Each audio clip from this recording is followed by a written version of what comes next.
Oke, mungkin karena sudah lebih dari 20 di sini, mungkin bisa kita mulai saja ya mungkin karena dari Uniped juga sudah ready di dalam room dan peserta sudah cukup banyak di sini, sekitar 23 lebih, mungkin bisa saya buka dulu. Oke, bismillahirrahmanirrahim. Assalamualaikum warahmatullahi wabarakatuh. Waalaikumsalam warahmatullahi wabarakatuh. Waalaikumsalam warahmatullahi wabarakatuh. Oke, selamat sore Mas-mas, Mbak-mbak, dan seluruh peserta dari Fospik 5 kali ini. Jadi gimana kabarnya, masih sehat kan? Udah menghujung mendekati UAS ini. Wah, Mbak Meg udah jempol-jempol nih kayaknya. Baiklah, untuk seperti yang sudah diketahui ya, untuk sore kali ini dari Penalaran Himabio akan mengadakan sebuah forum diskusi yang kami kemas dengan nama Fospik, yaitu Forum Studi Biologi Club.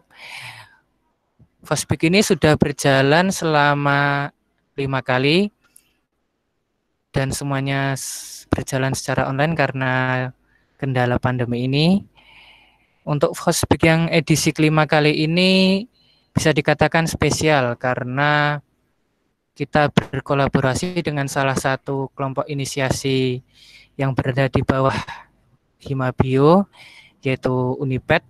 Jadi mungkin bagi teman-teman tadi karena ada yang dari luar UN ya mungkin kurang mengetahui tentang apa itu Uniped, mungkin bisa di sini saya jelaskan ya. Mungkin Uniped itu adalah sebuah kelompok inisiasi yang berada di bawah naungan Himabio.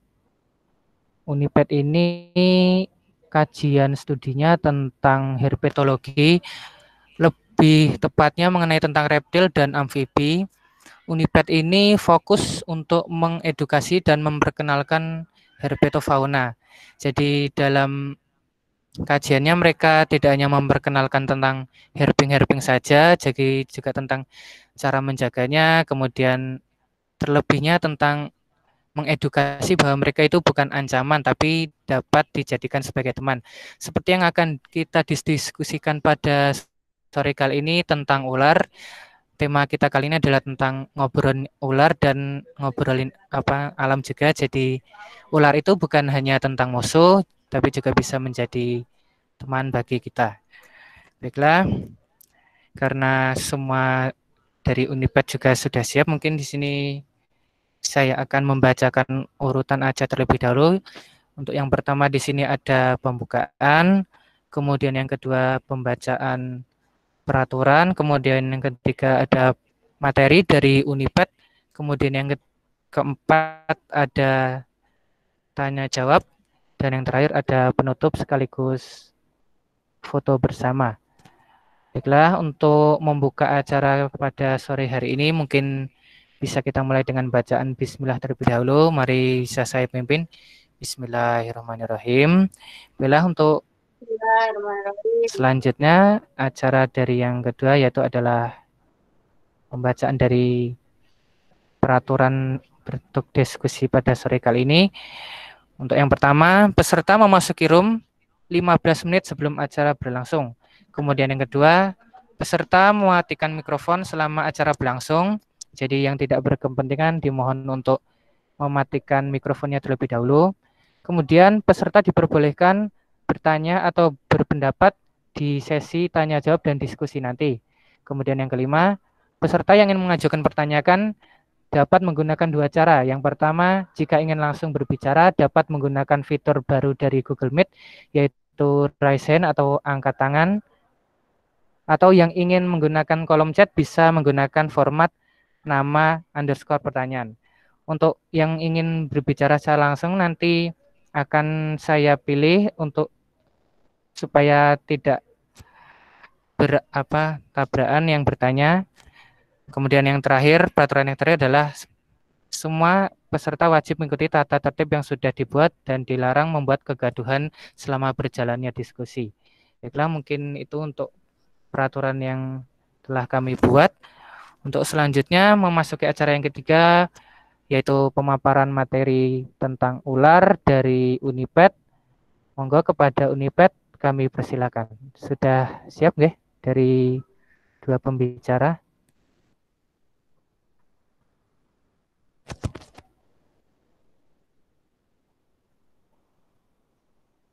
Ini paling nunggu share screen-nya dulu.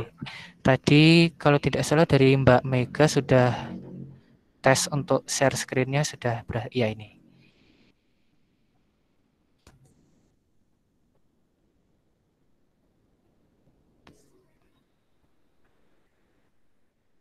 Oke, ini yang mau mulai dulu siapa ini?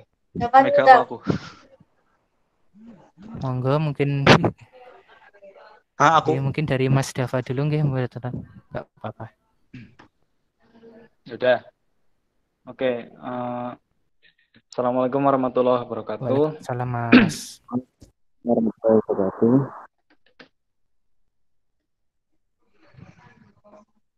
Kami dari Uniped. Uniped ini kependekan dari UNI Herpetologi. Dan di sini ini adalah inisiasi dari Juri Bio yang mempelajari tentang herpetofauna atau reptil dan amfibi. Beberapa kali ini kami sudah mengadakan kegiatan diskusi online seperti ini beberapa kali. Ini yang bisa dibilang ini yang keempat atau kelima ya, lupa. Di sini kita akan mempelajari ekologi ular. Jadi ular itu pentingnya apa bagi ekosistem, kemudian menyelidiki sedikit mitos dan fakta tentang ular di sekitar kita, termasuk ini ya fenomena yang kayaknya agak-agak booming setiap bulan November sama Desember, yaitu masuknya ular ke pemukiman warga ya. Sering marak di berita-berita. Oke, lanjut.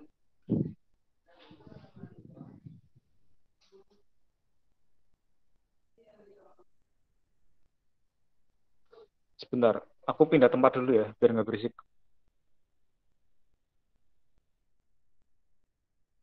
Oke, Mas. Oke. Jadi ada lebih dari 3.000 spesies ular di dunia.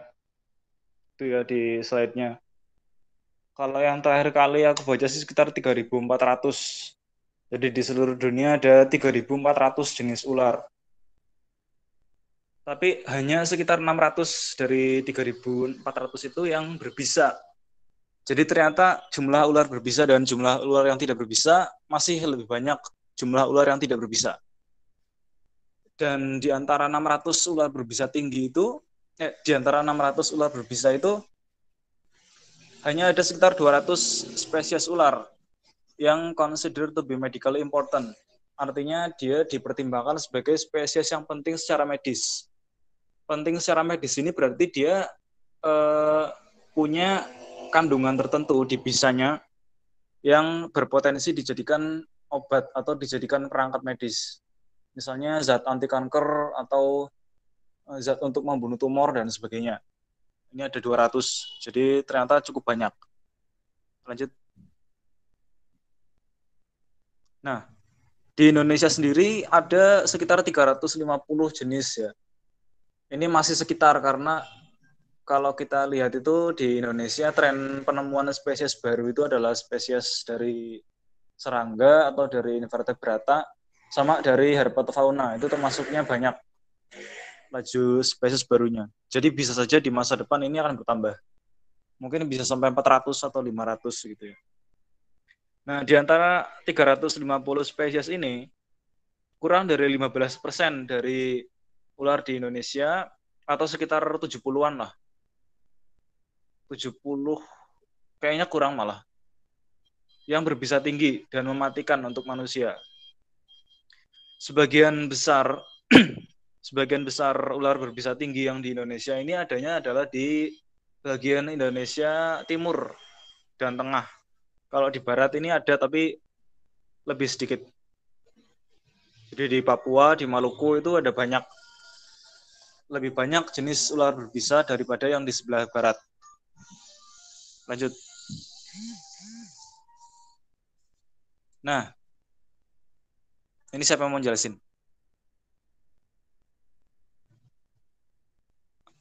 Masih aku. Oke ya, aku ya Dav. Ya, Iya, silakan. jadi ular ini percaya atau nggak percaya, ular itu adalah hewan yang paling dekat dengan manusia. Kok bisa? Coba sekarang misalkan kita lagi jalan-jalan ke hutan, tiba-tiba ketemu ular lagi berjemur. Nggak mungkin kan, misal kita di rumah juga nih, di rumah tiba-tiba ada ular masuk. Nggak mungkin kan kalau misal beruang yang masuk atau kudanil masuk gitu toh. Jadi ular ini memang dekat dengan manusia. Selain dia habitatnya itu ada di mana-mana ya, dia juga paling sering ngisengin manusia gitu loh, tiba-tiba nongol padahal tidak diharapkan ya. Monggo Mas Dava mau nambahin. Ya mungkin sudah cukup. Intinya peluang kita bertemu ular itu sangat besar. Jadi mau kalian tinggal di pedesaan, mau kalian tinggal di perkotaan itu tetap ada ketemu. Bisa di saluran air, bisa di kamar mandi, bisa di halaman depan atau halaman belakang. Tiba-tiba jatuh dari atap juga bisa. Karena ular itu kan hewan kecil ya sebenarnya dia. Jadi dia bisa nyusup kemana-mana. Lanjut aja. Ini siapanya dulu? Oke. Sebentar. Ini di slide sebelumnya dulu coba. Ini bisa jadi materi ini. Jangan takut denganku karena sebenarnya aku lemah lembut loh.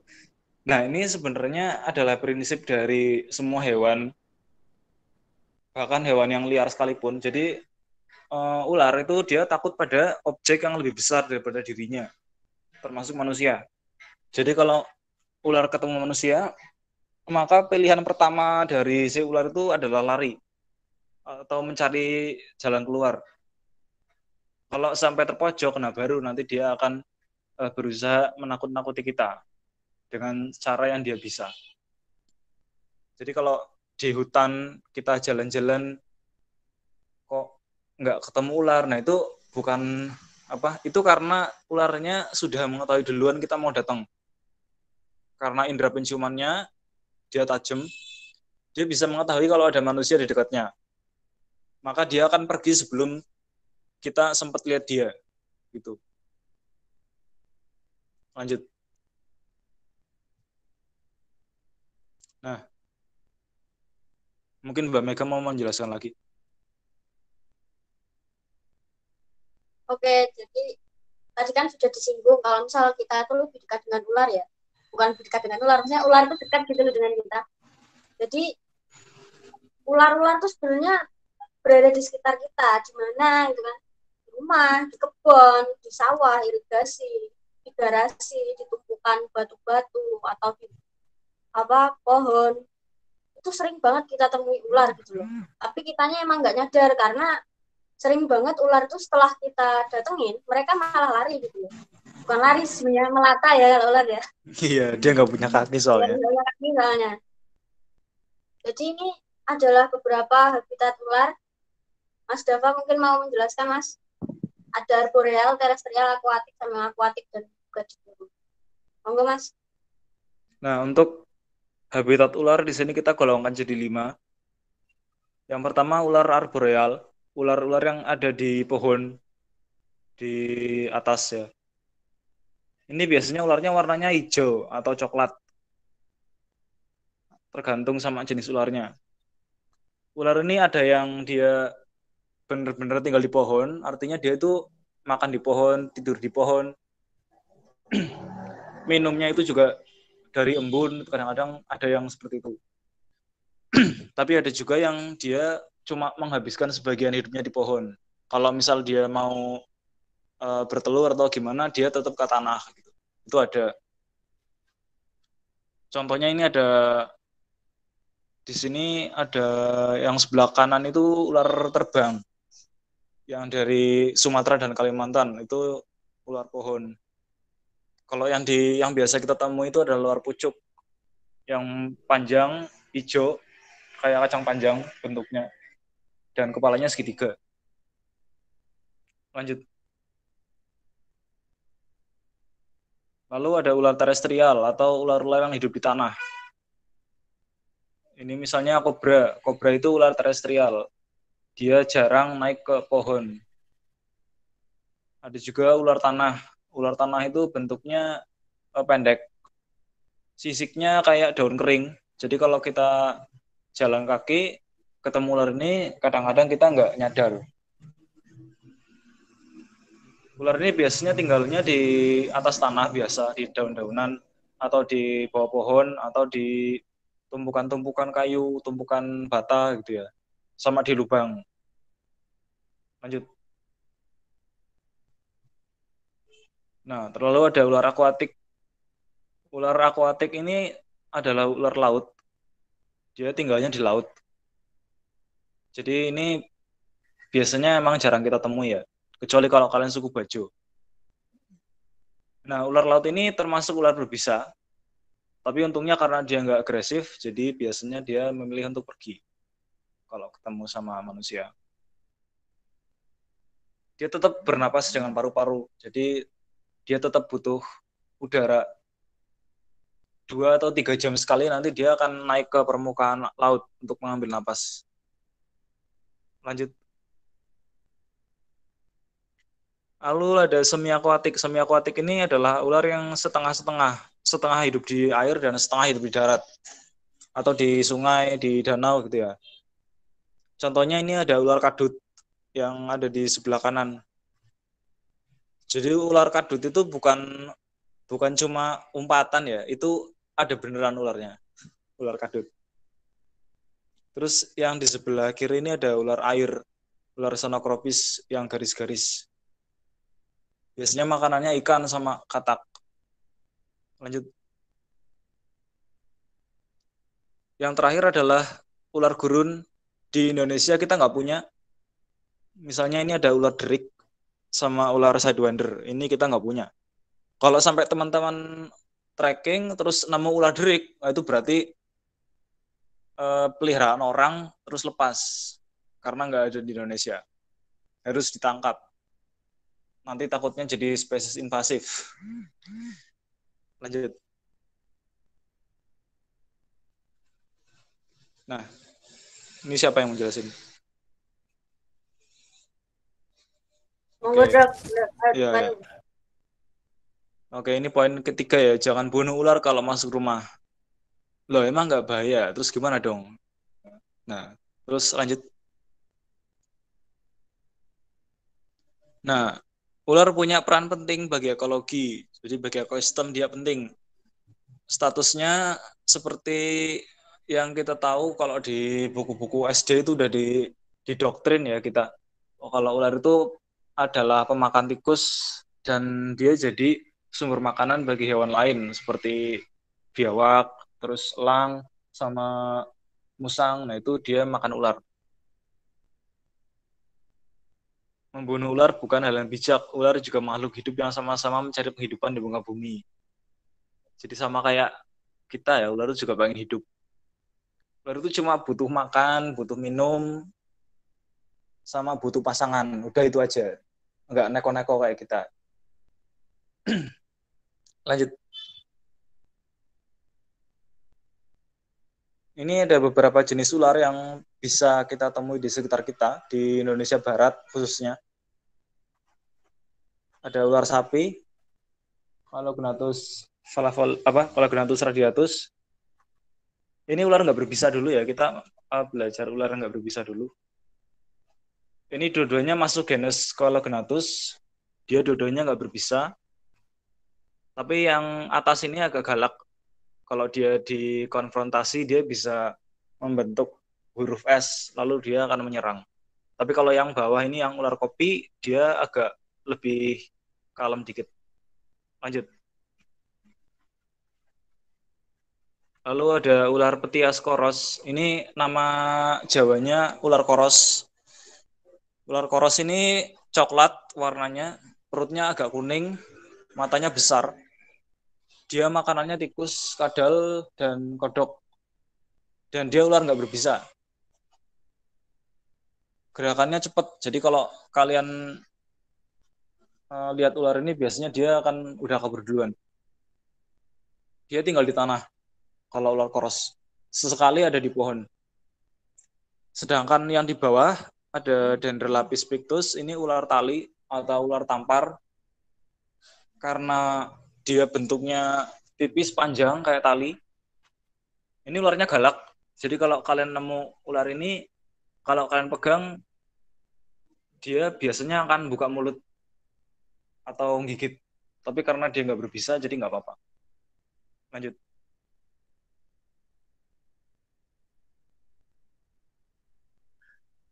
Lalu ada Boiga Sinodon dan Ahedula prasina. Ini dua-duanya galak juga. Jadi Boiga Sinodon ini dinamai juga ular kucing. Dinamai ular kucing karena matanya gede, kayak mata kucing. Ini ularnya besar, panjangnya sampai 2 meter lebih. Tapi aslinya tubuhnya itu kurus, kecil.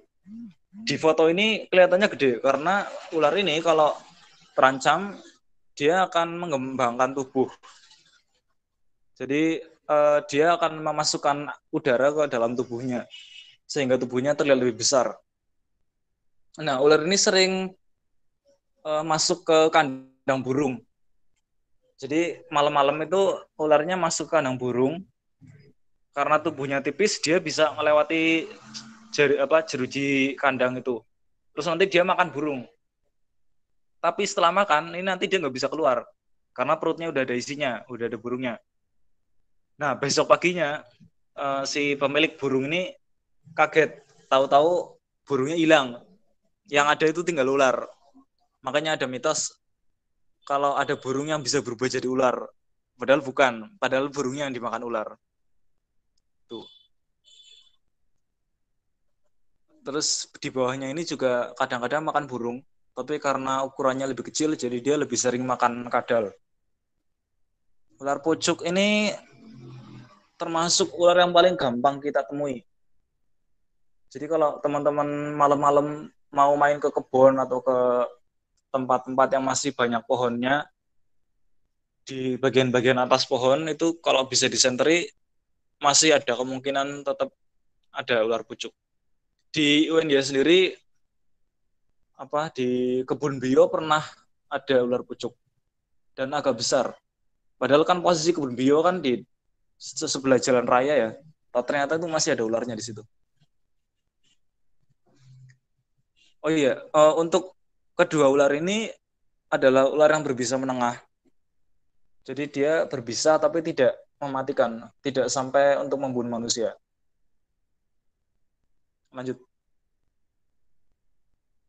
Nah, kalau yang ini adalah ular berbisa tinggi yang sanggup membunuh manusia. Yang pertama ada Calocelasma rhodostoma atau ular tanah. Di Sunda disebutnya orai gibuk. Ini yang ular yang disebutkan tadi, yang dia polanya seperti daun kering, dan dia adalah ular yang pendiam. Jadi dia bisa berdiam di suatu tempat sangat lama, sampai berhari-hari, nggak gerak-gerak. Karena metode berburunya adalah menunggu mangsa. Dia nunggu di suatu tempat, nanti kalau ada tikus lewat, dia nanti menerkam tikusnya. Ini termasuk keluarga ular viper atau ular beludak. Ciri-cirinya tubuhnya pendek, terus kepalanya bentuknya segitiga. Taringnya panjang. Jadi kalau teman-teman pakai sepatu cats biasa itu ya, itu tetap bisa tembus taringnya itu. Karena panjang. Nah, kalau yang di bawahnya adalah Rhabdopis subminiatus. Dibilang ular picung. Ada juga yang menyebutnya ular pundak Bromo. Ada juga yang menyebutnya ular dudak srengenge. Ini ular ini. Ini ularnya kecil, panjangnya paling sekitar 20 atau 30 cm. Kalau yang besar sekitar 70 cm ada. Ciri khasnya kepalanya agak-agak hijau dan lehernya warnanya kemerahan. Nah, ini ular yang istimewa karena dia adalah ular yang berbisa sekaligus beracun. Jadi dia bisa menyuntikkan bisa dari taringnya. Dan dia juga beracun di bagian merah-merahnya itu. Di bagian belakang kepalanya itu ada racunnya. Jadi kalau kita pegang bagian belakang kepalanya, dia bisa mensekresikan racun yang didapatnya dari kodok. Jadi ular ini memperoleh racunnya itu dari kodok yang dia makan. Diakumulasikan ke kelenjar di lehernya itu. Lanjut. Nah, ini juga ular berbisa. Yang sebelah kiri Trimeresurus albolabris atau ular bangkai laut atau ular viper pohon. Ini umum dijumpai di Jawa. Ularnya kecil, panjangnya cuma 20-30 sentian. Kalau kalian sampai nemu yang besar, berarti kalian hoki. Ini ularnya tariknya juga panjang, sama seperti ular tanah tadi. Bedanya itu cuma dia di pohon. Cirinya tubuhnya hijau, pendek, terus kepalanya segitiga. Dan ekornya itu merah, ujung ekornya warnanya merah. Jadi kalau teman-teman ketemu ular pohon yang bentak pendek, kepalanya segitiga dan ekornya merah, nah itu ular berbisa tinggi. Sedangkan untuk yang kanan, yang Tropidolamus wagleri, dia ular berbisa tinggi juga, tapi dia adanya di Sumatera. Di Jawa harusnya nggak ada. Ini lebih besar daripada Abolabris. Tapi karakternya biasanya lebih kalem. Lanjut. Nah, ini nih. Ini Bungarus fasciatus sama Bungarus candidus. Sama-sama bungarus. Mana yang welang dan mana yang weling. Ini biasanya kita rancu ya. Kita kadang-kadang ngira kalau welang-weling itu satu ular yang sama. Padahal sebenarnya mereka dua ular yang berbeda. Yang welang adalah yang fasciatus, yang atas. Yang weling adalah yang di bawah, yang candidus. Bedanya apa? Bedanya ada banyak. Sebenarnya ada banyak. Yang pertama dari segi ukuran. Ular welang, Bungarus fasciatus, itu bisa lebih besar daripada ular weling. Kalau ular weling itu panjangnya sekitar 1 meter atau di bawahnya. Ya paling mentok sekitar 1 meter lebih dikit lah. Tapi kalau ular welang yang fasciatus, dia bisa sampai 2 meter lebih. Terus yang kedua adalah dari ujung ekor. Kalau weling, ujung ekornya lancip. Seperti ujung ekor ular pada umumnya. Tapi kalau ular welang, ujung ekornya tumpul. Kayak habis kepotong gitu. Tapi emang aslinya kayak gitu. Yang ketiga, perbedaan yang ketiga, penampang tubuhnya ular welang itu segitiga. Jadi punggungnya itu kelihatan menonjol kalau welang. Sedangkan ular weling, penampang tubuhnya bulat. Jadi nggak kelihatan menonjol punggungnya. Lalu yang paling jelas yang membedakan antara keduanya dari segi namanya adalah belang-belangnya. Jadi kalau ular welang itu belang-belangnya itu penuh dari atas sampai bawah. Jadi kalau kita lihat perutnya itu juga belang-belang. Perutnya ular welang itu juga belang-belang. Jadi kayak cincin gitu. Tapi kalau ular weling, perutnya itu putih. Perutnya nggak ada belang-belangnya. Makanya disebut candidus. Dari kata candida, putih. Kalau fasciatus itu dari kata fasciata. Artinya cincin. Makanya bedanya di situ. Sama-sama ular berbisa tinggi. Sama-sama ular semi akuatik di dekat air. Di sawah atau di dekat irigasi itu biasanya ada nih ular weling. Lanjut. Nah, ini lagi. Tapi bedanya ini sangat besar ya antara kobra dan king cobra. Kalau sekilas saja sebenarnya udah kelihatan Mana kobra, mana king kobra.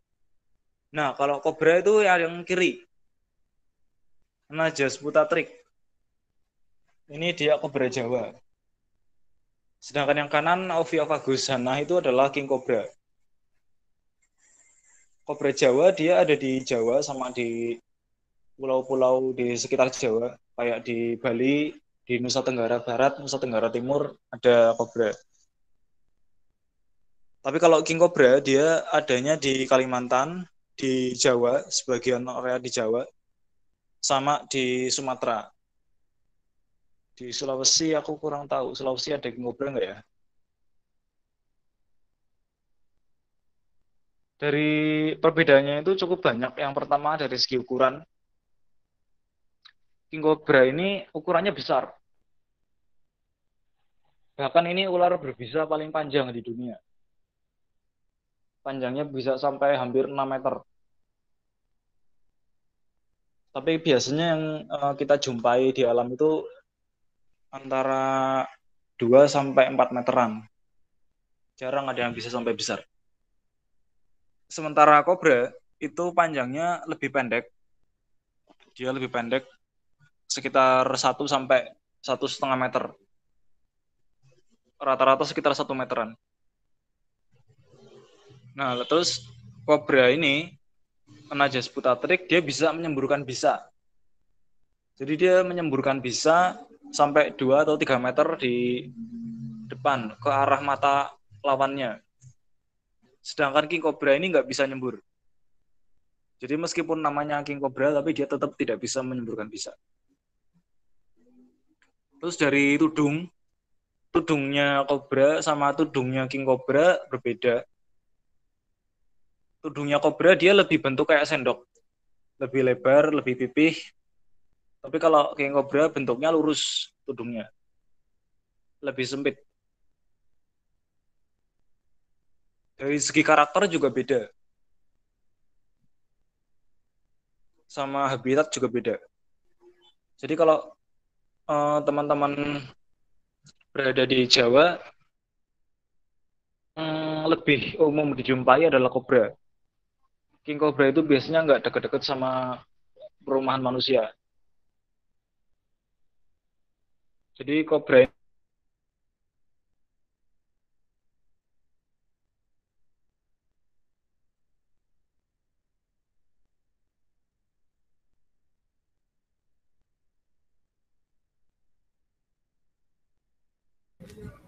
Cek Mas Dava. bisa jadi makanannya king cobra. Termasuk kobra itu sendiri.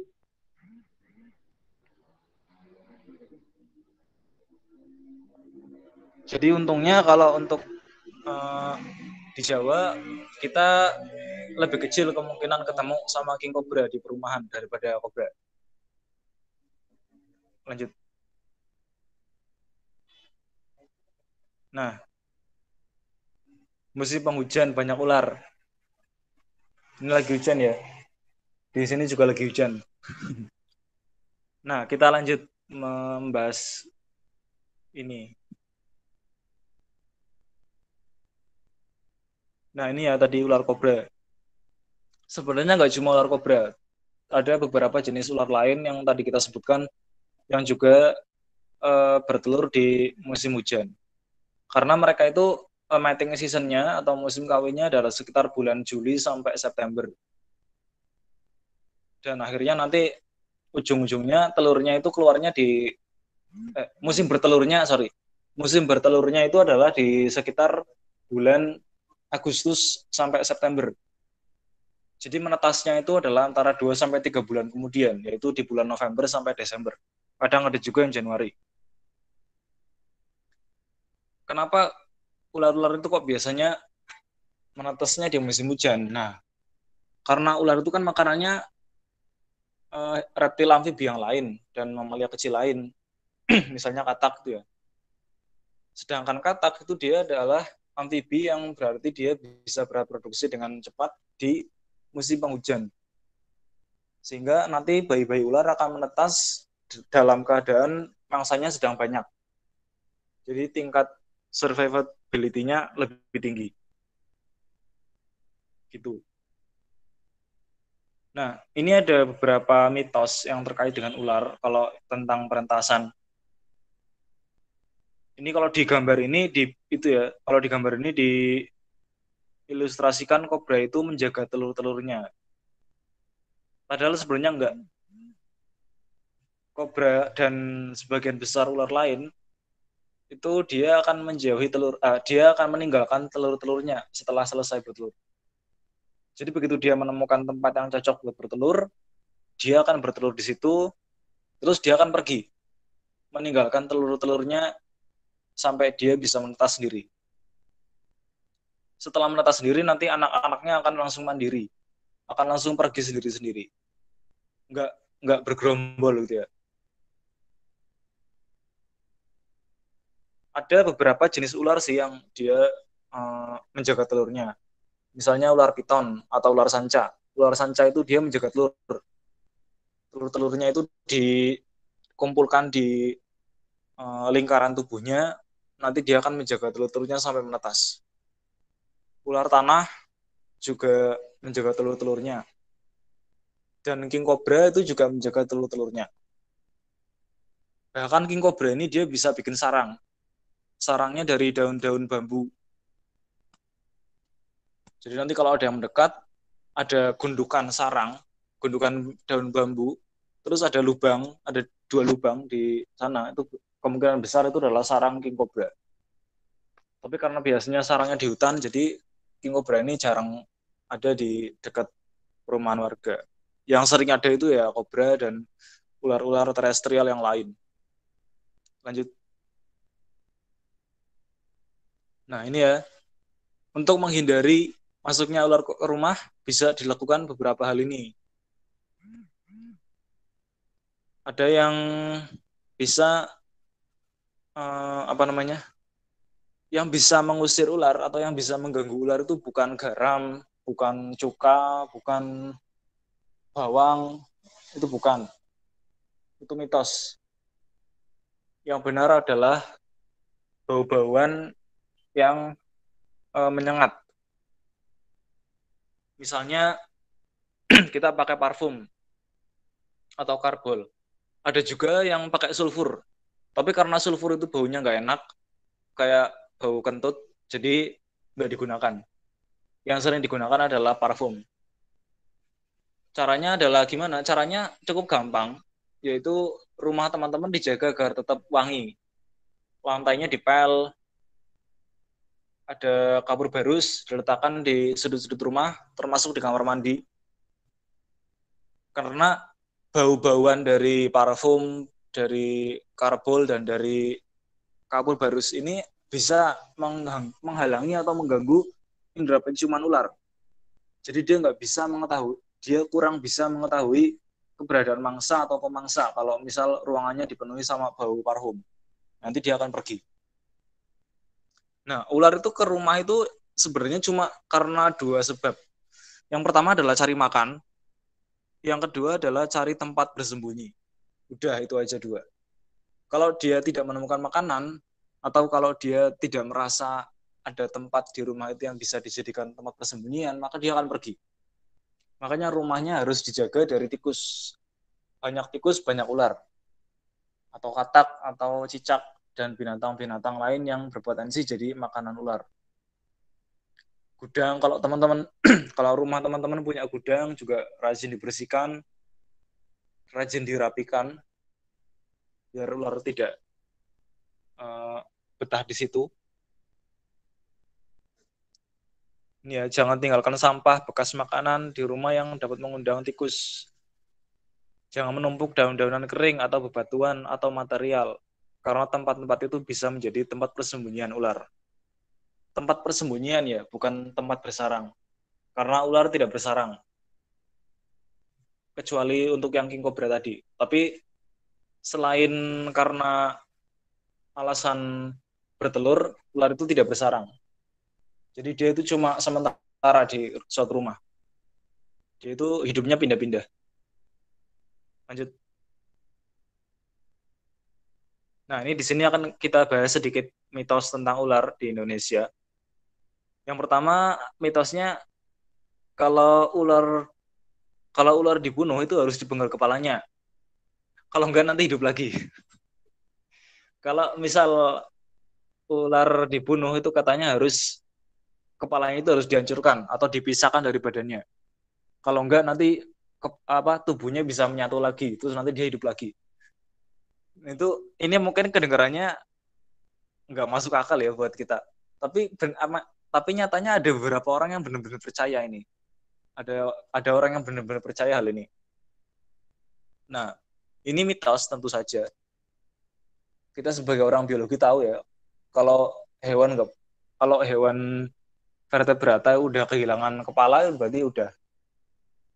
Tapi ada sedikit refleks yang tersisa di kepala ular. Jadi bahkan kalau beberapa menit atau beberapa jam setelah ularnya mati, ada beberapa jenis ular yang masih bisa menggigit. Jadi meskipun ularnya mati, kalau kita pegang itu nanti dia gigit. Itu masih ada yang seperti itu. Jadi amannya kalau teman-teman melihat ular yang sudah mati, dibiarkan aja. Atau dibuang ke pekarangan, atau disingkirkan dari jalan, biar orang-orang nggak kepo. Terus megang, kalau misal dia matinya belum lama, terus ternyata dia ular berbisa, nah itu kan nanti jadi korban. Tapi ini mitos. Jadi ular kalau udah mati ya udah nggak akan hidup lagi. Kecuali ular yang pura-pura mati. Lanjut. Nah, mitos kedua. Ngap, ini ularnya kamu bunuh ya? Duh, kalau dia bawa teman-teman buat balas dendam gimana? Ayo taburkan. Nah, ini ada mitos kedua. Jadi mitosnya itu kalau kita bunuh ular, nanti teman-temannya itu bakal datang ke rumah kita untuk balas dendam. Katanya itu ular yang kita bunuh, matanya bisa merekam pelaku. Jadi ular-ular yang lain itu tahu kalau yang bunuh itu ini, yang bunuh teman kita itu ini, orang ini. Nanti mereka akan mendatangi rumah orang itu, lalu balas dendam. Nah, ini ada orang yang percaya hal kayak gini. Meskipun sekali lagi kedengarannya emang konyol ya. Ular itu hewan soliter, hewan individualis. Jadi dia nggak peduli sama ular lain, kecuali waktu musim kawin. Di luar musim itu udah dia nggak peduli. Jadi dia akan selalu memprioritaskan keselamatan dirinya sendiri.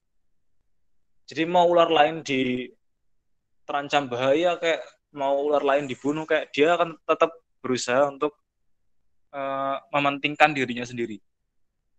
Tidak ada ular yang punya solidaritas. Kalau misal singa, serigala, itu kan dia punya solidaritas ya. Dia hidup dalam kelompok. Terus ada hierarkinya, ada pemimpinnya. Tapi kalau ular enggak. Ular hidup sendiri. Dia tidak hidup berkelompok, dia tidak punya sistem hierarki, bukan binatang sosial.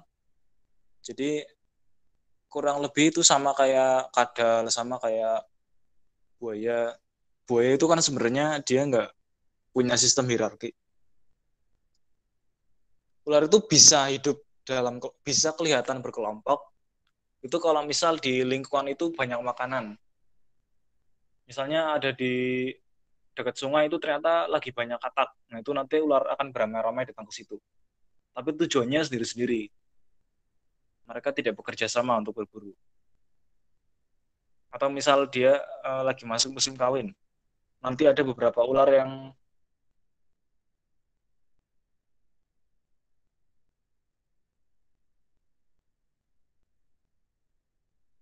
Dava suaranya hilang, Dav. Mas Dava, cek. Hadir, Kak.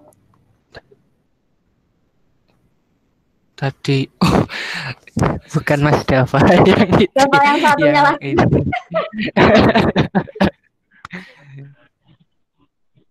Seperti tadi juga sempat hilang suaranya pas bagian Cobra. Tapi muncul Gimana? lagi. Oh, iya Mas, monggo dilanjutkan. Sempat hilang suaranya tadi. Oh, sempat hilang. Sekarang udah? Iya. Sudah, monggo Mas. Lama nggak tadi? Cukup lama, Mas. Oh, dari mana? Hewan soliter. Iya itu Mas yang Buaya, buaya. berkumpul di Ular. ya. Oh, oh. Tapi dari sini ya, dari apa namanya? Dari slide ini. Iya masih slide ini Mas. Oh ya udah. Jadi tadi ular itu hewan soliter, dia tidak punya sistem hierarki, tidak punya sistem sosial, sudah disebutkan ya. Udah.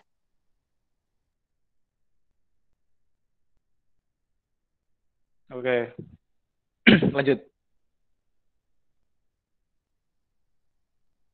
Nah ini mitos yang paling terkenal. Jadi dulu ini mitos ini bermula dari jauh ya, ada yang dari TK, ada yang dari SD. Katanya kalau tenda atau rumah kita ditabur garam, nanti ularnya tidak akan bisa masuk. Ular takut sama garam. Nah, itu adalah mitos. Kenapa? Karena ini kok ada gudang garam juga. Mega ini ya. Takutnya sama gudang garam, Mas, ularnya. Ini Mega ini nyari sponsor.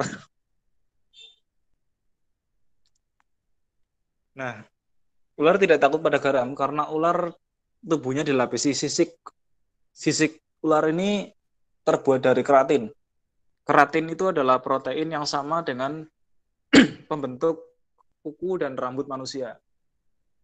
Jadi kalau kita menabur garam ke sisiknya ular itu sama aja kita menabur garam ke kulit kita atau kuku kita. Jadi nggak akan terasa apa-apa. Kecuali kalau ada lukanya. Nah itu beda lagi. Jadi ular yang melata di atas garam itu nggak kenapa-napa. Garam itu cuma berlaku untuk hewan-hewan yang tidak bersisik, yang berlendir. Hewan moluska. Kayak siput, terus bekicot, cacing, nah itu lintah gitu ya. Mereka terpengaruh dengan garam.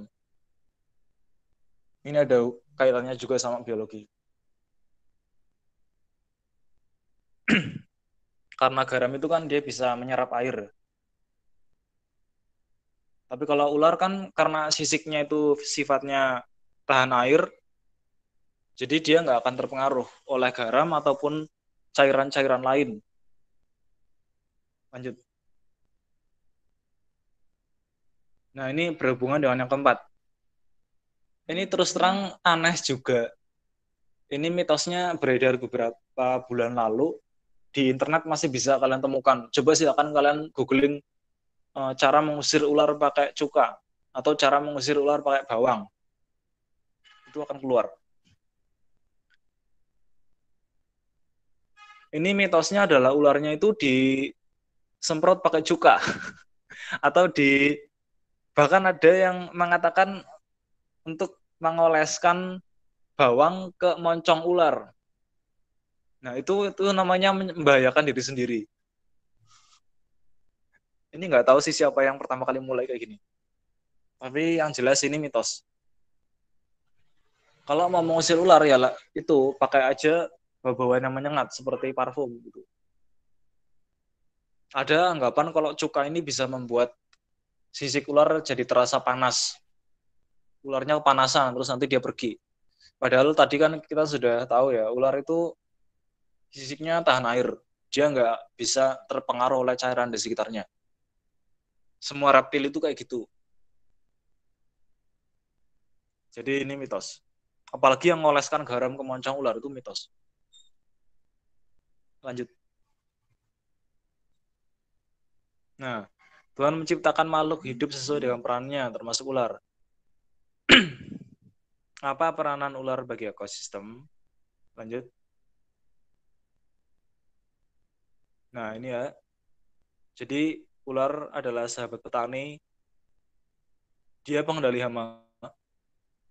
Khususnya ular-ular yang terestrial kayak kobra, terus ular poros, ular sapi. Mereka itu pemakan tikus.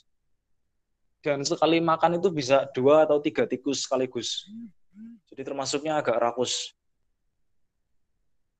Nah, ini dia sangat bermanfaat. Dulu tuh pernah ada kejadian di mana ya? Di Jawa, tapi daerahnya lupa di mana. itu pernah ada pemburuan ular besar-besaran, dan nanti akhirnya dampaknya itu gagal panen karena tikus-tikusnya itu semakin banyak. Ini klasik ya, tapi agak ngeri juga kalau sampai terjadi. Jadi ular itu sangat berperan dalam mengendalikan populasi rodensia, hewan pengerat. Terus bahkan ada beberapa serangga juga yang dimakan sama ular. Terus katak, kadal, dan beberapa jenis burung juga dikendalikan populasinya oleh ular. Lanjut.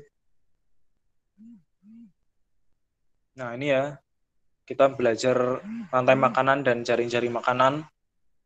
Ular posisinya bervariasi, ada yang berperan sebagai predator puncak, ada juga yang berperan sebagai predator sekunder. Jadi ular juga menjadi makanan bagi hewan-hewan lain, kayak musang, biawak, elang.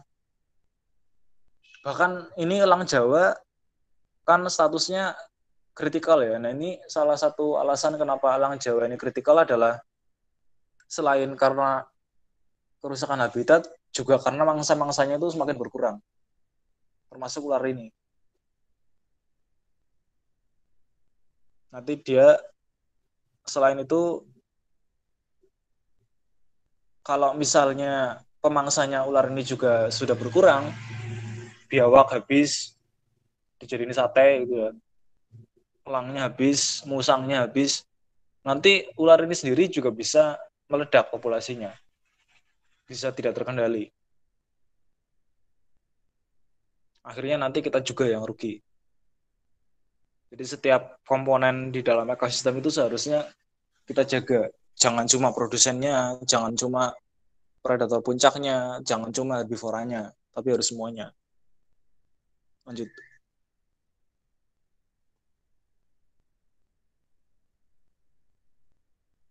Lanjut.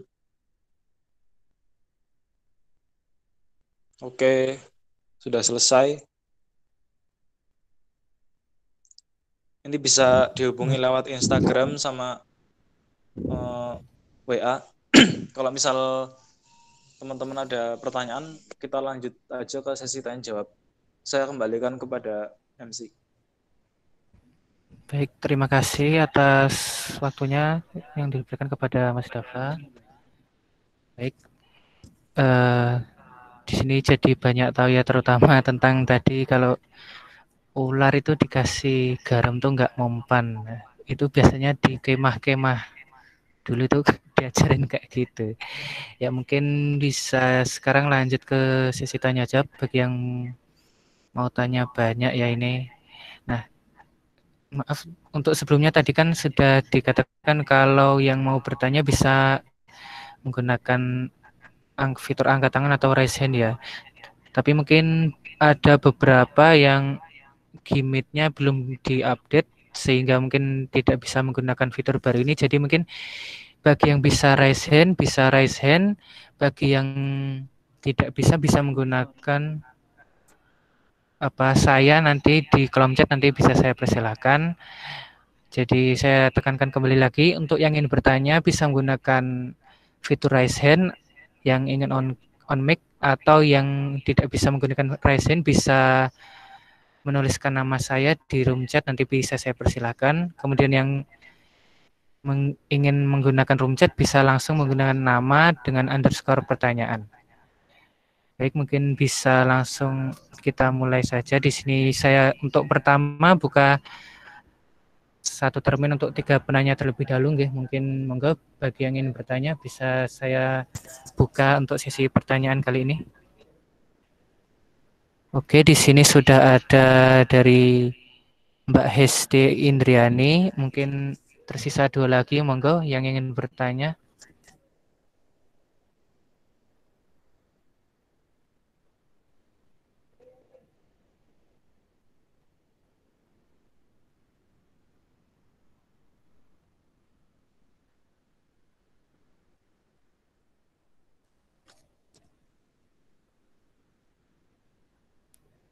Oh, mungkin ini nunggu 3 dulu ya. Oke, sudah ada 2 dari Mas Danu. Mungkin kita tunggu 1 lagi. Kalau memang terlalu lama, mungkin bisa kita jawab terlebih dahulu. Oke, mungkin dari Mas Danu bisa menyampaikan pertanyaan terlebih dahulu. Monggo, Mas. Oke, terima kasih moderator Mas Anjas ya atas waktunya. Sebelumnya perkenalkan, nama saya Danu Sancoko dari Pendidikan Biologi C angkatan 2019. Izin bertanya Mas tentang ular ya. Ini kan sedikit banyak kan rumah saya kan juga dekat sama area persawahan dan biasanya kan juga ditemukan beberapa spesies ular seperti itu. Untuk selain memang musim dan perkembangbiakannya, apakah di alam tuh status ekosistemnya sudah terganggu atau seperti apa ya Mas ya? Soalnya kok kadang banyak ular, terus kadang nggak banyak ular. Apakah hal itu juga dipengaruhi dengan pemangsa, terus yang dimangsa dan yang lainnya. Dan mungkin mau tanya lagi Mas tentang ini mitos apa fakta aku juga belum tahu. Jadi mungkin nanti teman-teman atau dari Mas narasumber mungkin bisa menjelaskan tentang kalau panasnya ngentang-ngentang, kalau wong Jawa ya istilahnya panasnya terik ya, itu apakah ular itu akan keluar dari sarangnya atau bagaimana? Terima kasih. Baik, terima kasih kepada Mas Danu atas pertanyaan. Mungkin kita tunggu 1 lagi untuk yang ingin bertanya di termin pertama ini. Oke, sudah ada 3 dari Mbak Zaitun Tadi Nisa. tolong diulang Mas Danu pertanyaannya. Oh, baik Mas, Aku nggak untuk Aku nge-lag Mas tadi. Danu yang pertama itu tentang di sekitar Iya, rumahnya yang itu. kedua, yang kedua. Oh, ketika ini apakah mitos atau fakta ketika suasana itu sedang panas terik ya Mas, itu banyak ular itu keluar dari sarangnya, itu mitos atau fakta? Itu pertanyaan dari Mas Danu. Oke. Oke, mungkin karena untuk termin pertanyaan sudah tertampung 3 pertanyaan, monggo kepada Mbak Mega atau Mas Dava dipersilakan untuk menjawab dari masing-masing pertanyaan yang sudah ada. Oke. Ini bentar.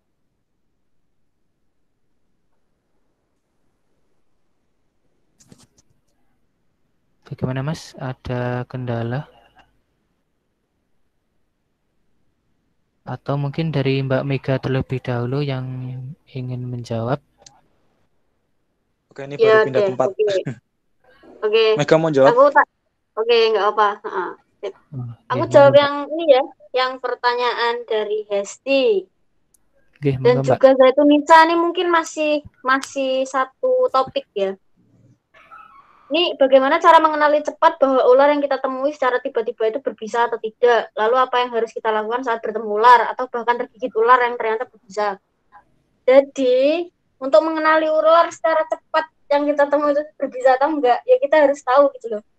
Kita harus belajar ular-ular apa aja sih. Tadi kan sudah dijelaskan ular-ular apa aja yang sering banget kita temui di sekitaran rumah atau di sekitaran lingkungan kita gitu. Nah, itu kalau cuma mengandalkan bentuk fisik dari ular, itu susah ya, Dav ya. Jadi nggak semua ular berbisa itu kepalanya berbentuk segitiga, dan nggak semua ular yang tidak berbisa itu matanya punya iris yang gimana ya? Irisnya Vertikal. bentuknya kayak gitu. Nggak semua kayak gitu. Lalu bagaimana cara mengenalinya ya? Kita tetap belajar gitu loh. Tadi kan juga di slide-slide awal-awal pertengahan tadi juga udah dijelaskan beberapa ular yang ada di sekitar kita. Terus gimana caranya kalau misal kita ketemu ular? Itu nanti nyambung ke pertanyaannya Mbak Zaitun Nisa. Itu kita harus diam aja. Ya, itu benar. Maksudnya diam aja itu kita jangan lari. Kalau mau teriak nggak apa-apa. Kenapa? Karena ular itu peka ya terhadap gerakannya. Jadi gerakan yang mendadak itu dia peka. Tapi kalau mau jerit-jerit nggak apa, karena ular pendengarannya kurang baik. Terus kalau digigit ular tuh ternyata berbisa gimana? Yaitu yang penting kita harus tenang, jangan panik. Terus setelah kita tergigit itu kita observasi dulu tuh ular apa kira-kira. Nah setelah itu kita coba cari pertolongan. Dan cari pertolongannya itu jangan sambil lari-lari ya. Jangan sambil kesusu gitu. Kenapa? Itu malah nanti mempercepat aliran darah menuju jantung gitu kan. Makin duduk-duduk gitu tuh. Kita tenang aja, terus kalau bisa imobilisasi. Jangan banyak bergerak. Itu. Lalu cepat-cepat ke rumah sakit. Minta serum anti bisa ular, habis digigit viper misal. Gitu. Terus ini kata orang ini biarnya itu bener enggak. Nah, itu benar tadi Mbak Zaitunisa ya. Jadi kalau misal kita ketemu ular teriak enggak apa-apa, tapi jangan sampai menimbulkan gerakan yang mendadak atau malah kewanen mau memegang ularnya atau mau handling padahal tidak punya dasar gitu. Ada tambahan lagi kira-kira Mas Dava? Sekalian jawab yang punya Danu ya. Oke, monggo Mas. Oke. Jadi tadi rangkumannya ini sebenarnya kalau yang pertanyaan apakah bagaimana cara kita membedakan ular berbisa dan tidak berbisa dan cara penanganan gigitan ular itu sebenarnya bisa jadi satu materi tersendiri ya karena panjang. Tapi secara ringkasnya ada dua cara yang paling tepat untuk kita bisa membedakan ular berbisa dan tidak berbisa. Cara pertama, kita buka mulut ularnya. Kalau dia punya taring, berarti dia berbisa. Kalau dia nggak punya taring, berarti dia tidak berbisa. Tapi karena cara ini berbahaya, jadi tidak disarankan. Jadi yang kita sarankan adalah cara kedua, yaitu hafal jenis ularnya. Minimal genus, minimal di tingkat genus. Karena seperti yang tadi sudah disampaikan Mbak Mega, biasanya kalau di infografis atau gambar-gambar di page Instagram apa di Pinterest gitu ya. Biasanya kita itu lihat perbedaan ular berbisa dan tidak berbisa. Yang berbisa berkepala segitiga, yang tidak berbisa berkepala oval. Tapi biologi itu kan adalah ilmu ilmu pengecualian, science of exception. Jadi pasti ada kecuali-kecualinya di biologi. Misalnya tadi, yang kepalanya segitiga itu belum tentu ular berbisa. Itu cuma berlaku untuk famili Viperidae, famili ular viper. Kayak ular pohon sama ular tanah, itu berlaku. Tapi untuk ular Elapidae, seperti kobra dan king cobra dan elang, itu kepalanya oval. Tapi meskipun kepalanya oval, dia tetap ular berbisa. Jadi nggak bisa kita generalisir.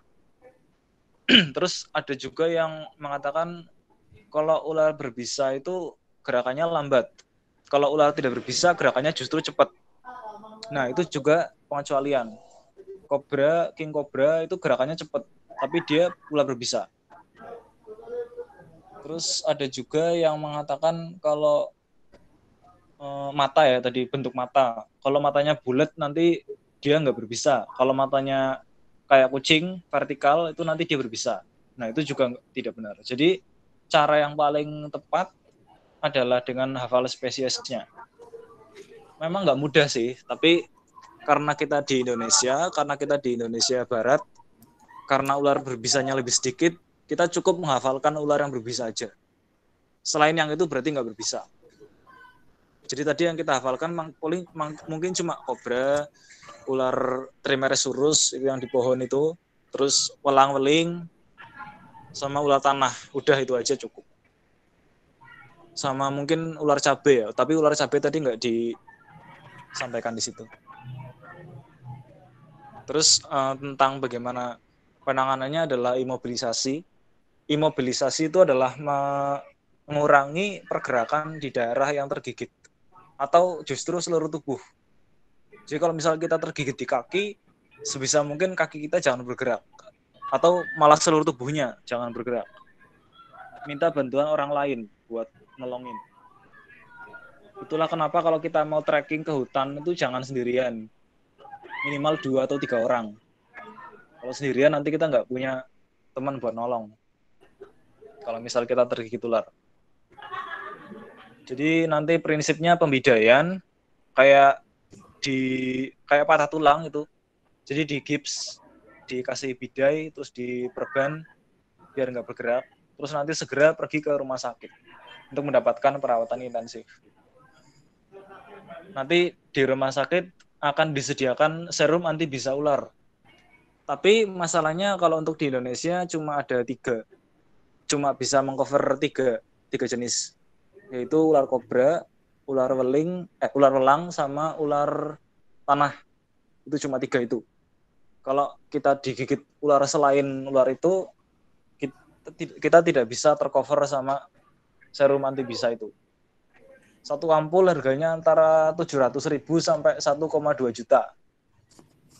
Dan biasanya kita butuh lebih dari 1 ampul. Jadi ya lumayan lah jual HP apa jual motor gitu ya. Makanya jangan begitu ular. Udah itu aja. Terus dari pertanyaannya Mas Danu, tadi yang pertama apakah emang musim ular keluar itu emang ada atau karena faktor predator atau bagaimana? Nah, kalau untuk faktor predator ini tergantung sih ya. Tergantung pengamatannya Mas Danu di sekitar lingkungan Mas Danu itu gimana. Kalau misal Mas Danu merasa di lingkunganmu itu nggak ada biawak, nggak ada elang, pokoknya nggak ada hewan yang berpotensi jadi pemangsa ular, dan ledakan populasi ular itu, dan ular itu munculnya itu sering, setiap tahun itu muncul terus, itu bisa jadi kemungkinan memang karena predatornya. Tapi kalau cuma musiman, misalnya musim hujan muncul, tapi kalau musim kemarau jarang kelihatan, nah itu berarti adalah faktor dari musim berkembang biaknya. Itu normal. Jadi nggak kenapa-napa. Terus dari segi mitos fakta yang tadi, kalau misal cuaca terik, ularnya akan keluar, benar atau tidak?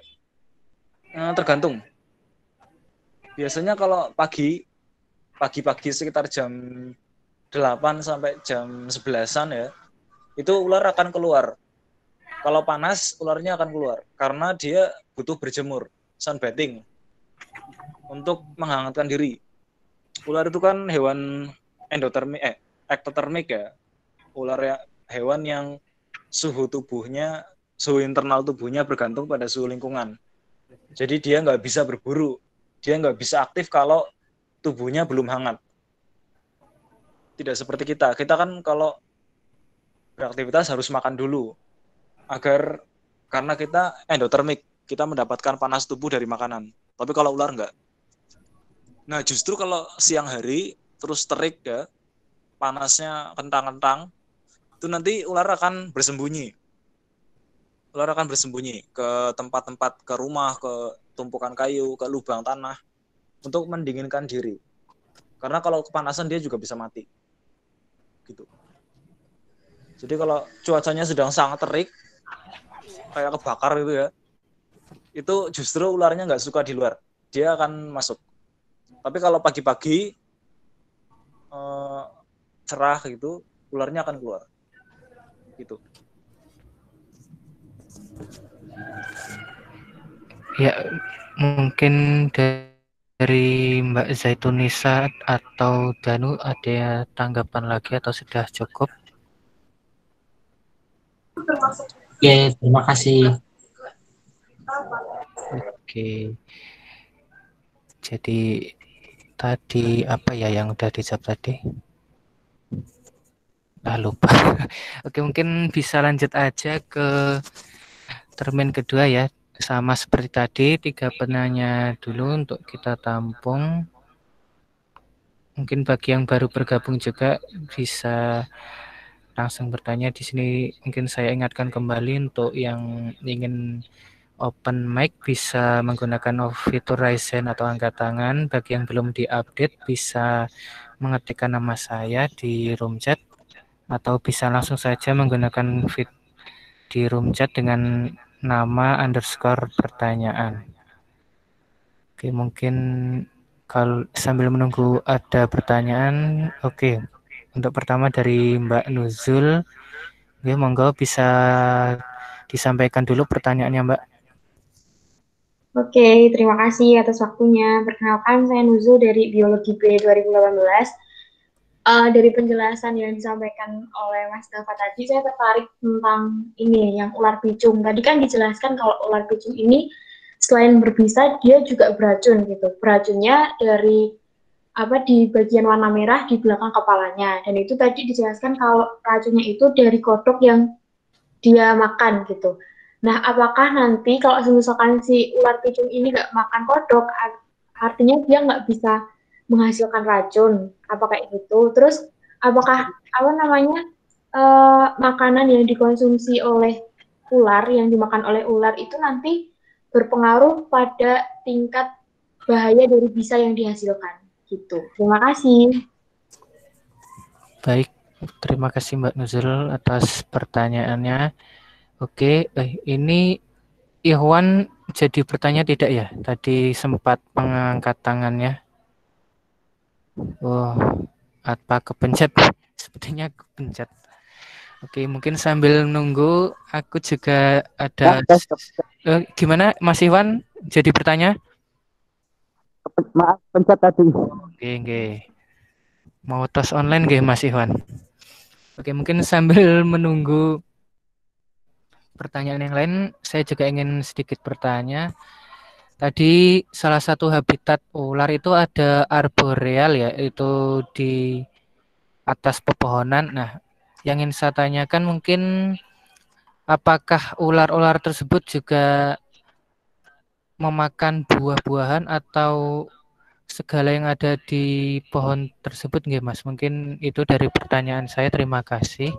Oke, mungkin tersisa satu lagi untuk yang ingin bertanya.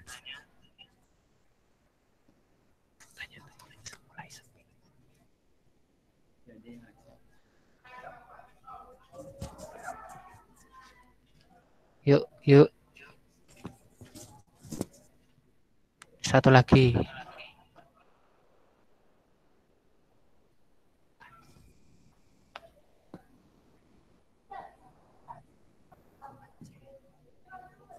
Oke, untuk Mas Faiz dipersilakan untuk pertanyaannya. Sebentar.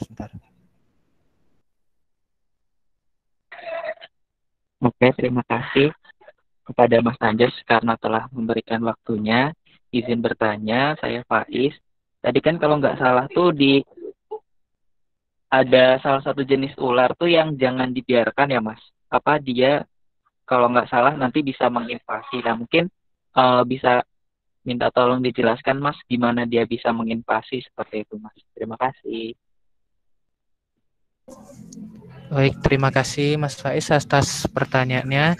Untuk termin 2 karena sudah mencukupi 3 penanya, saya tutup terlebih dahulu. Mungkin selanjutnya bisa langsung dijawab kepada Mbak Mega dan Mas Dava. Mega, kamu mau jawab pertanyaannya Anjas nggak? Mana ini Mega? Cek Mbak Mega. Mega hilang. Oh ini ada. Kamu mau jawab pertanyaannya Anjas nggak? Oh lagi batuk. Oke. Oh, enggak. Mungkin bisa diwakilkan Mas Dava dulu. Oke, aku jawab pertanyaannya Anjas dulu ya, karena yang paling gampang. Jawabannya enggak. Jadi ular adalah karnivora. Dalam artian dia karnivora obligat. Artinya dia enggak bisa makan yang lain selain daging atau telur atau ikan. Jadi enggak ada ular yang makan buah-buahan atau sayur-sayuran atau daun, itu enggak ada. Dia selalu makan hewan lain. Kalau misal kebetulan ikut kemakan gitu. Misalnya ularnya makan tikus yang lagi makan gandum, nanti gandumnya ikut masuk ke dalam tubuh. Nah itu bisa sih, bisa. Tapi dia kan maksudnya nggak makan gandum itu, dia maksudnya makan tikus. Jadi ular itu tidak ada yang frugivora atau herbivora, nggak ada. Adanya karnivora. Semuanya karnivora, dari yang paling kecil sampai yang paling besar. Gitu ya. Jadi kalau teman-teman lihat ada ular makan buah atau ular makan benda yang bukan daging, itu kemungkinannya cuma 2. Yang pertama, ularnya stres. Karena saking stresnya, dia nggak bisa bedain mana makanan, mana bukan. Ini benar bisa terjadi. Ada ular peliharaan yang makan sepatu. Karena sepatunya itu bau tikus. Jadi dia makan sepatu sampai harus dibawa ke dokter hewan buat mengeluarkan sepatu yang dia makan itu. Yang kedua, itu bukan ular. Itu bukan ular beneran. Itu ular jadi-jadian. Oke. Terus kita lanjut ke pertanyaan selanjutnya. Tadi pertanyaannya Faiz ya, yang ini saya jawab pertanyaannya Faiz dulu yang tentang spesies invasif. Nah, ular yang semestinya tidak ada di Indonesia, misalnya ular derik ya, tadi di slide, mungkin Mbak Mega bisa membantu menunjukkan slide ular gurun.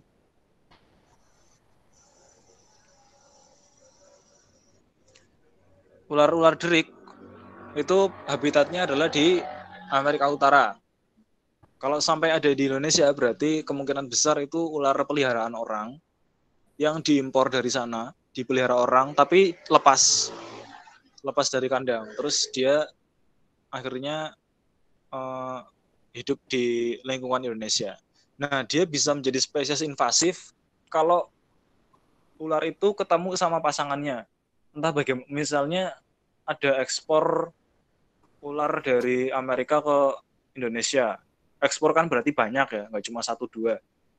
Terus ular ini banyak yang lolos dari kandang.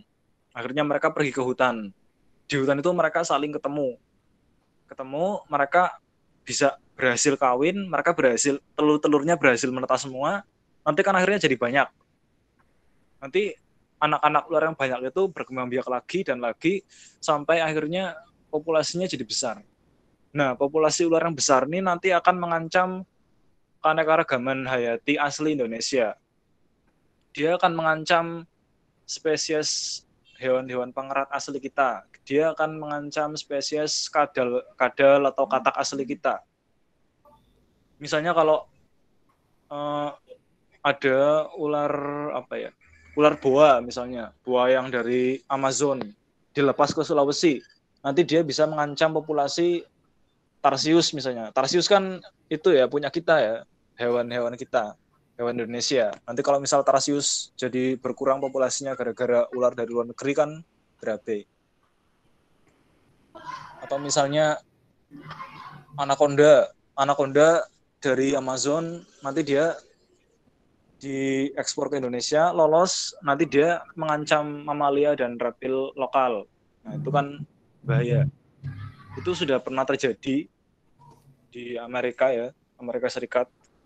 Sanca Burma yang aslinya dari Asia Tenggara dan India itu diekspor ke sana buat hewan peliharaan. Tapi karena sancanya bisa tumbuh besar, yang melihara biasanya nggak kuat ngasih makan dan nggak kuat kandangnya. Akhirnya sancanya dibuang ke Florida, ke Everglades. Nah, di situ sanca-sanca ini berkembang biak dan akhirnya mengancam populasi hewan-hewan sekitar sana. Karena lingkungannya cocok buat sanca itu. Banyak makanan, lingkungannya cocok, predatornya hampir nggak ada. Jadi sangat mungkin untuk meledak di sana. Kalau di sini, kalau ular derik, nggak tahu ya, mungkin masih ada sih predatornya. Tapi kemungkinan untuk menjadi spesies invasif akan tetap ada. Jadi kalau misal teman-teman sampai menemukan spesies-spesies yang seharusnya nggak ada di Indonesia tapi ternyata ada, bisa lapor ke BKSDA atau bisa langsung ditangkap dan diserahkan. Bahkan ada yang kalau udah banyak banget itu ada yang diburu untuk dibunuh. Itu piton di Amerika itu diburu itu karena udah sangat banyak dan sangat merugikan ekosistem asli. Jadi legal dibunuh. Gitu ya, Mas Faiz. Tapi kalau ular-ular asli kita kayak king cobra, sanca kembang, nah itu jangan. Karena itu emang dari awal sudah ada di sini. Ini memang rumahnya mereka gitu. Terus pertanyaan yang dari siapa tadi? Dari Mbak Nuzul, Mas, tentang makanan. Oke, jadi ada 2 pertanyaan ya. Yang pertama, apakah kalau ular picung itu dia nggak makan kodok, dia akan kehilangan racunnya? Dan yang kedua, kalau misalnya apakah makanan ular ini mempengaruhi bisanya gitu ya? Bisa atau racun? Karena ini beda. Tadi bisa, Mas, untuk pertanyaannya. Oh ya. Iya, yang makanan itu sama bisanya, Mas. Oke. Jadi yang pertama, apakah ular picung kalau nggak makan kodok dia akan kehilangan racunnya? Jawabannya adalah iya. Jadi ular picung kalau kalau dia lama nggak makan kodok, racunnya akan hilang. Ditandai dengan warna lehernya yang tidak terlalu merah. Jadi merahnya itu cuma garis-garis sedikit kecil. Semakin dia sering makan kodok, dia akan semakin merah. Semakin merah berarti semakin banyak toksin yang ada di dalamnya. Nggak cuma ular picung, sebenarnya hampir semua jenis binatang yang racunnya didapatkan dari makanan, itu kalau dia makan makanan lain, racunnya akan hilang. Misalnya katak panah yang dari Amazon, yang kulitnya itu beracun, yang sampai bisa dibikin alat berburu. Nah, itu katak itu mendapatkan racunnya dari serangga-serangga beracun yang dia makan. Nah, dia itu pernah dicoba dikembangbiakan di dalam laboratorium, di mana di dalam laboratorium itu kataknya dikasih makan serangga-serangga yang tidak beracun. Nanti hasilnya ketika dewasa kataknya tidak beracun, kulitnya tidak ada racunnya. Begitu juga dengan ular picung. Kalau ular picungnya dikasih makan makanan yang tidak beracun, nanti dia tidak akan punya racun di kelenjarnya itu. Sedangkan untuk pengaruh makanan pada bisa itu tidak ada. Jadi bisa itu diproduksi menggunakan gen penghasil bisa. Gen ini ada di setiap ular berbisa. Jadi ibaratnya udah punya cetakan gitu. Jadi kadar mematikan atau tidak bisanya itu tidak tergantung pada mangsanya, tapi udah dari spesiesnya sendiri. Ular yang berbisa akan tetap berbisa meskipun dia cuma makan misalnya tikus, makan tikus terus dari menetas sampai mati dia makan tikus terus, itu dia tetap akan berbisa. Gitu. Baik, mungkin dari Mbak Nuzul ada tanggapan atau sudah dirasa cukup ya? Oke, sudah cukup. Terima kasih Mas Nafal atas jawabannya. Oke, terima kasih juga. Baik, mungkin karena waktu juga sudah mendekati maghrib ya, mungkin ada yang ingin mempersiapkan waktu juga. Bagi yang ingin bertanya lebih lanjut mungkin bisa menghubungi IG Uniped dan more information yang sudah ada di PPT tadi, mungkin bisa langsung ditanyakan ke sana atau mungkin bisa langsung WA ke Mbak Mega atau dari Mas Dava sendiri. Baiklah, untuk sesi tanya jawab karena sudah mendekati sore juga, mari saya tutup untuk sesi tanya jawab.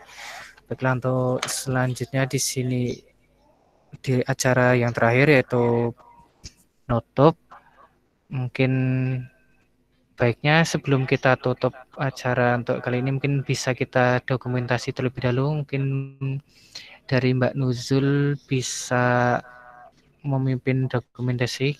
Pakai Nuzul ya? Pakai laptop ya Mbak? Iya. Iya. Oke. Mungkin teman-teman yang bisa on cam bisa hidupkan dulu kameranya ya teman-teman. On cam yuk.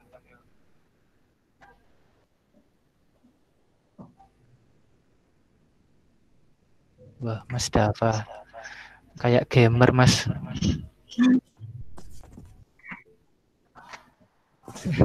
Iwan ngapain, Wan? Kok angkat tangan lagi?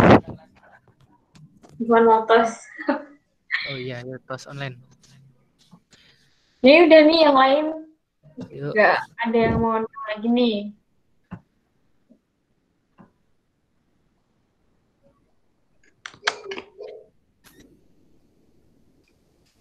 Oke, ini ya, tak hitung ya.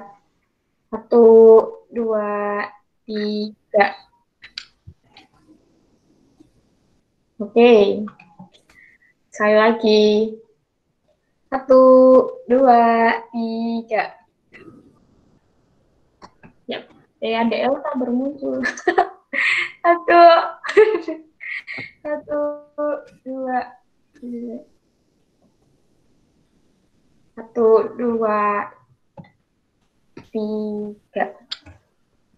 Oke, sudah. Saya kembalikan ke Mas Anja, silahkan. Terima kasih Mbak Nuzul atas dokumentasinya. Oke, mungkin sebelum saya tutup, dari Mas Dava dan Mbak Mega ada yang ingin disampaikan untuk terakhir? Mungkin ingin mempromosikan Uniped atau tentang ular, monggo Mas dan Mbak Mega. Apa ya, Meg? Mungkin closing statement gitu Mas tentang ular tadi. Meg kemana ini? Kok nggak ada? Tadi sepertinya masih batuk gitu Mas. Oh iya, udah. Oke. Ini cuma itu sih, cuma ada semacam jargon, yaitu no killing, let's handling. Ya ini. No tapi killing. Dengan itu juga ya. Atau 3M juga ini dari Mega. Ada pesan ya. Menjaga masker, menjaga jarak, memakai masker, mencuci tangan. Tambahi M, mengusir ular. Mengusir ya, bukan bunuh. Oke. Sudah Mas atau lagi? Sudah. Oke, baik, terima kasih. Ya mungkin bagi yang ingin lebih tahu lanjut tentang herpetofauna seperti reptil dan mungkin ular juga ini bisa tadi ya sudah diberikan IG-nya dari Uniped, bisa lihat ya IG-nya sering update juga tentang hewan-hewan tersebut. Baiklah, untuk dari saya sendiri mungkin semoga diskusi pada sore hari ini bermanfaat. Semoga dari teman-teman dan semua peserta bisa lebih tahu tentang ular, bahwa misalnya mereka tidak harus selalu untuk dibunuh, mereka juga ingin hidup, mungkin bisa kita singkirkan saja. Mereka juga ingin punya habitat gitu nggih. Baiklah, kurang lebihnya dari saya mohon maaf. Wassalamualaikum warahmatullahi wabarakatuh. Terima kasih. Waalaikumsalam warahmatullahi wabarakatuh. Oh iya, jangan lupa absensi ya. Di room chat. Ya, absensi lagi boleh. Terima kasih. Ilmunya menemukan ular. Terima kasih Mas Anja. Terima kasih Mas Dava, Mbak Mega, dan teman-teman lainnya. Iya Mas. Semoga nanti kalau teman-teman ketemu ular